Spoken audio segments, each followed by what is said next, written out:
వాళ్ళు చెప్పిన హామీలన్నీ నెరవేరుతాయి, ఖచ్చితంగా నెరవేరుస్తారు, చేస్తారు కూడా. సో ఈ ప్రభుత్వం వచ్చినప్పటి నుంచి పరిపాలన ఎట్లా అనిపిస్తుంది? చాలా బాగుంది ఇక. నచ్చలేదా మీకు ఎవరికైనా? సూపర్ సిక్స్ ఇవ్వలేదు కదా. ఆ? ఇస్తారు, ఇంకా టైం అవ్వలే, ఇస్తారు. ఉమ్, అంటే లాస్ట్ ప్రభుత్వం చేసిన ఘనకార్యాలకు ఇంకా నిధులు ఏం లేవు కదా. ఉమ్, మెల్లిగా నిధులు వస్తూనే ఉంటాయి, వాళ్ళు ఇచ్చే హామీలు నెరవేరుస్తూనే ఉంటారు. ఉమ్. అంటే డిప్యూటీ సీఎం పవన్ కళ్యాణ్ గారి గురించి ఏం చెప్తారు?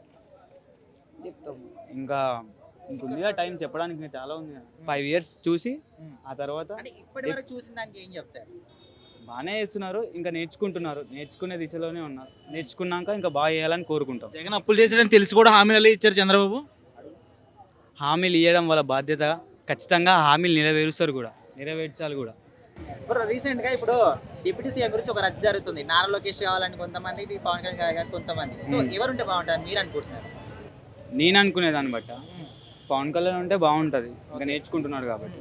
అంటే లోకేష్ ఆ హోదా లేదంటారా, లేకపోతే ఆయనకు సరిపోడు అంటారా?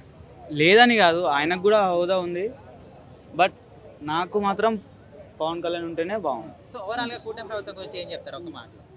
వాళ్ళు ఇచ్చిన హామీలన్నీ నెరవేర్చాలని చెప్తాం, కూటమికి నెరవేరుస్తారని కూడా చెప్తాం. వాళ్ళ మీద నమ్మకం ఉంది కాబట్టి ప్రజలు గెలిపించారు, మంచి చేస్తారు, బ్యాడ్ నేమ్ తెచ్చుకోరు. Thank you.